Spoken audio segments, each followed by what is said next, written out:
Hello and welcome to the Elephant and Bear podcast. This podcast is dedicated to interesting tales and stories from Coventry and Warwickshire. I'm your host Neil, and in today's show we welcome Jo Phillips. Jo, please can you introduce yourself? Hello, my name is Jo and I am the tour guide and owner of Hideous History Walking Tours of Coventry. Fantastic. And how long have you been operating the walking tours in Coventry? Since 2010. It's been a long time. 2010, so just over 11 years. Fantastic. And obviously, lots of tours that have been kind of happening, but you're not from Coventry, is that correct? I'm not, no. I was born in Dover, another very historic town, and I grew up in Sussex and Germany and France, and then I moved to Coventry. Okay, fantastic. So very varied kind of upbringing, and obviously, going from the coast of Dover to being sent to Coventry, which is practically as far away from the coast as you can get. So, You mentioned before the recording started, Jo, that although you were not from Coventry, you do have some memories of Coventry as a child. Is that correct? I do, yeah. So although I wasn't born here, my dad's family were from Coventry, so we used to visit as children. And I remember coming to Coventry in 2004, and just little things that I could remember, like the Memorial Park and the Aviary at the Memorial Park. And I think, in my memory, there was a paddling pool, a small concrete paddling pool in the Memorial Park, but I don't know if I've made that up, so maybe somebody can confirm that. Along with Charlesmore Green and a sweet shop in Charlesmore that we used to buy licorice sticks from and play cricket on a Sunday. So funny little memories, distant memories from being a small child. Oh, fantastic. Yeah, I can confirm that there did used to be a concrete paddling pool at Memorial Park. I've actually got video evidence of that concrete paddling pool in the Memorial Park as well. So yeah, I do remember that during the summers, and that's at some point it kind of seemed to get into a bit of disrepair and closed, and now they've got like a different water feature there. But yeah, it definitely existed in the past. Yeah, yeah, that is a relief. So, obviously, with your walking tours, you're very involved in tourism within Coventry. First of all, tell us a bit about some of the walking tours that you do, and then following on from that, maybe just talk about how you feel about tourism in Coventry at the moment. So the first question, the kind of tours that I do are morbid and macabre walking tours. Our city has a huge amount of hideous history, which is the name of my business, and it's really exciting history. So it's real people, real stories, real history, and I think those stories need to be kept alive. So I have currently 13 different tours. There are some new ones in my head that I need to get out onto sort of paper physically, and I'm also looking at different ways to expand with a different kind of tour, but watch this space because I'm not quite sure how that's going to work yet.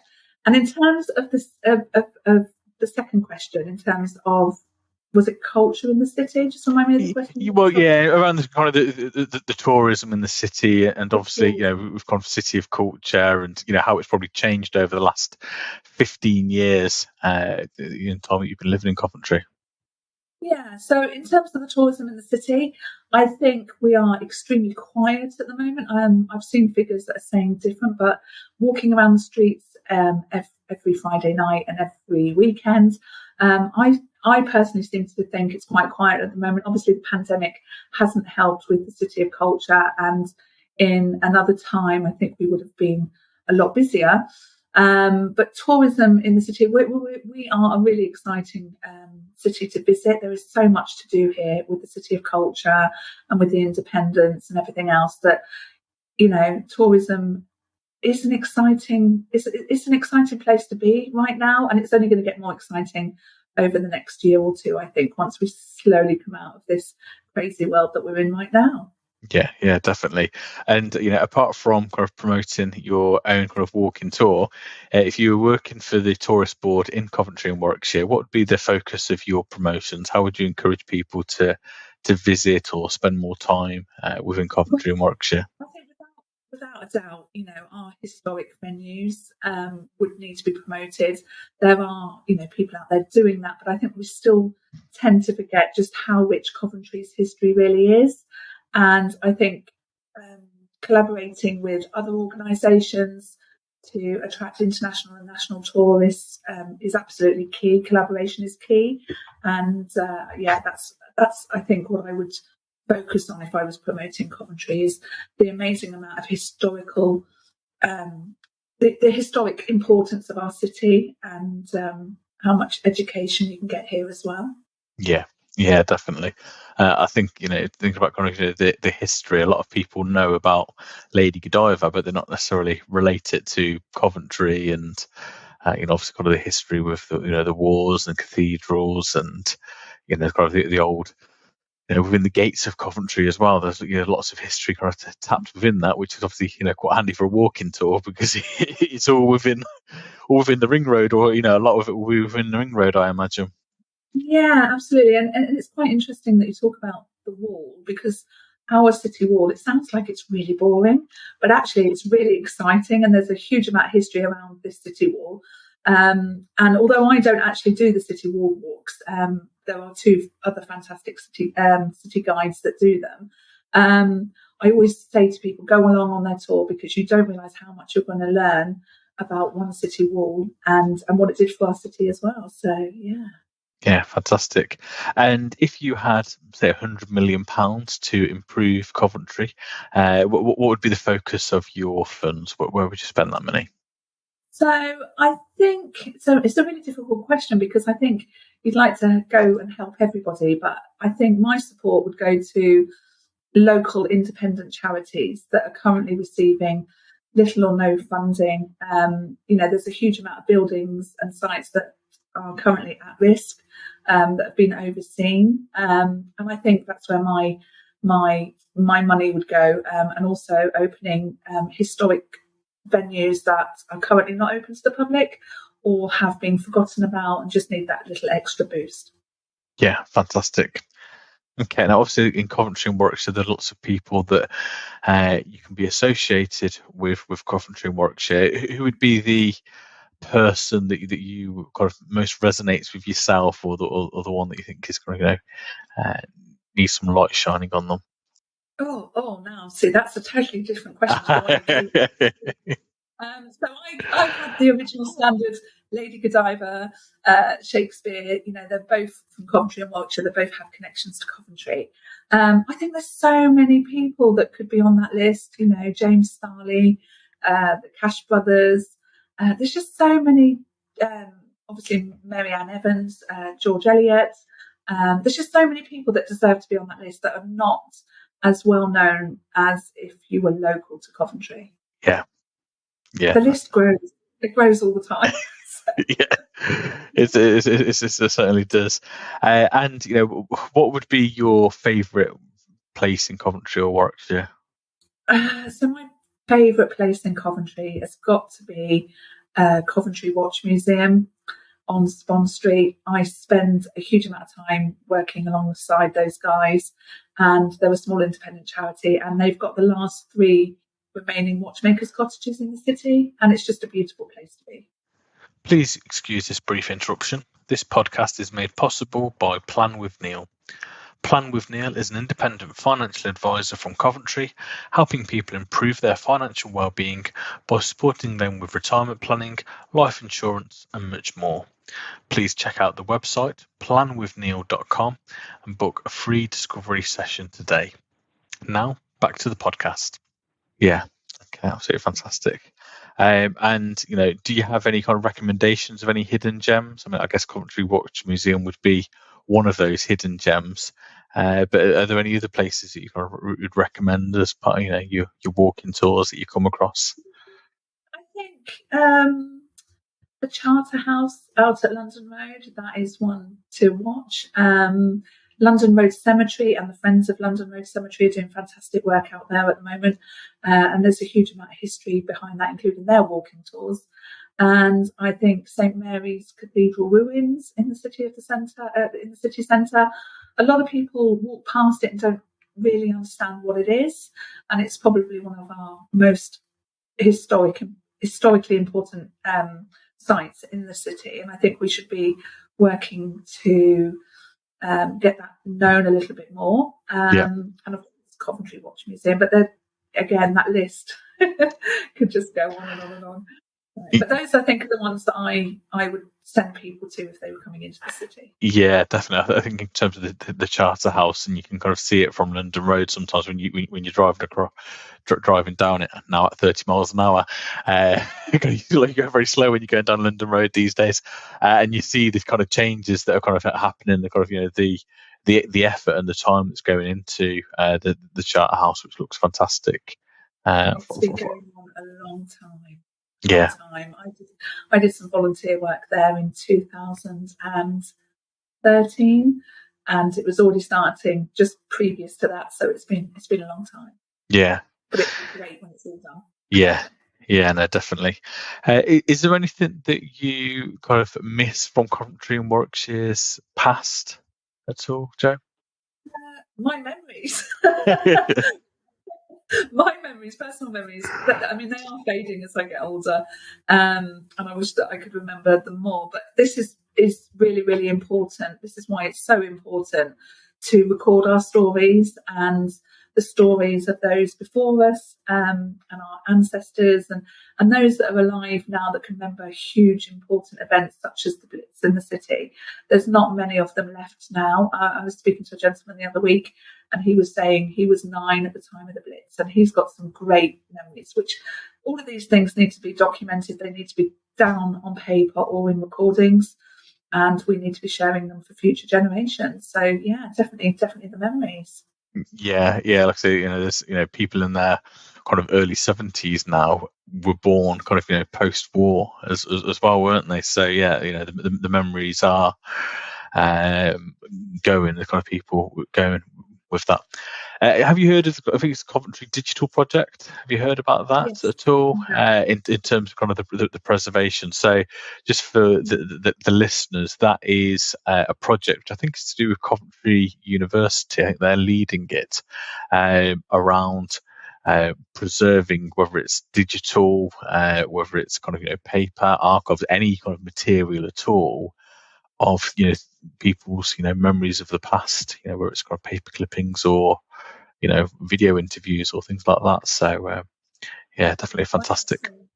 I bought a box in auction recently that has a huge amount of local photographs that date back from sort of 1860s up until 1950s, and they're all the subject is basically people.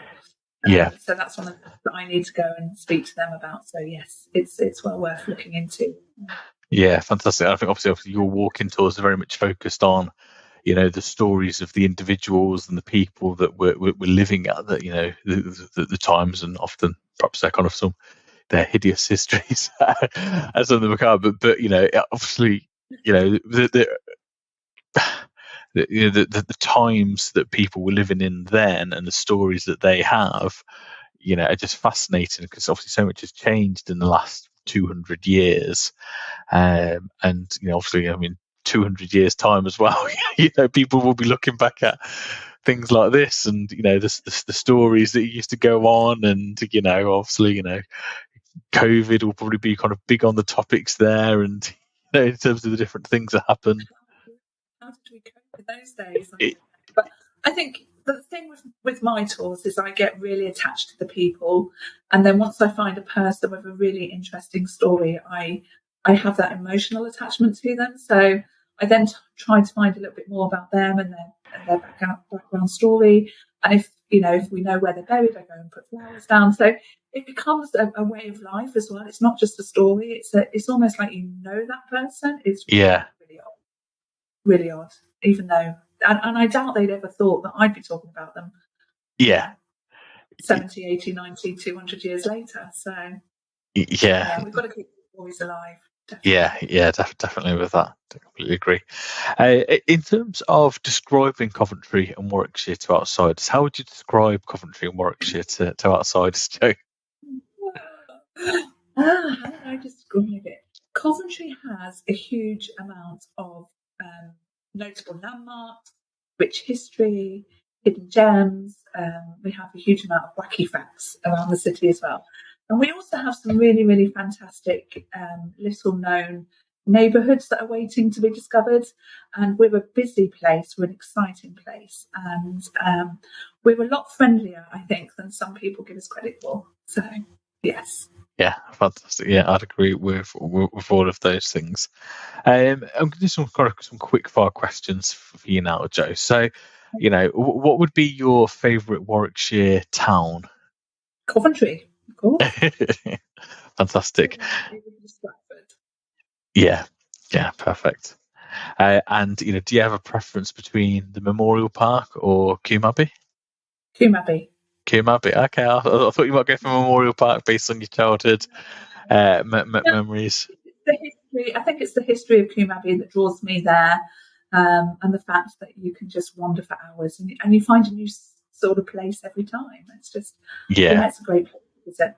Yeah, I think that is the advantage that Coombe Abbey has, is you can go 5 or 6 times and you'd go a different route every single time, whereas Memorial Park, it's a little bit more lawned, isn't it? And Coombe Abbey, it's depending on the season as well, it changes so much. Yeah. So I think every time we go with a different perspective and a different point of view. So not to say that I don't love Memorial Park as well, because we spend a lot of time there with our little one and our dog. So yeah, fantastic.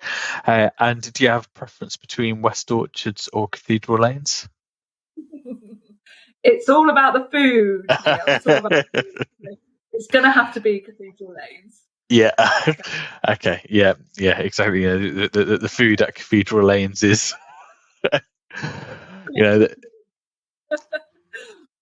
food and cocktails at Cathedral Lanes. Brilliant. Okay. In terms of different kind of festivals, there's either Moto Fest or Godiva Festival that are kind of the 2 big ones in Coventry. Albeit obviously the radio one, big road show, whatever it is coming, a big weekend. Is coming next year on your birthday. Oh, fantastic.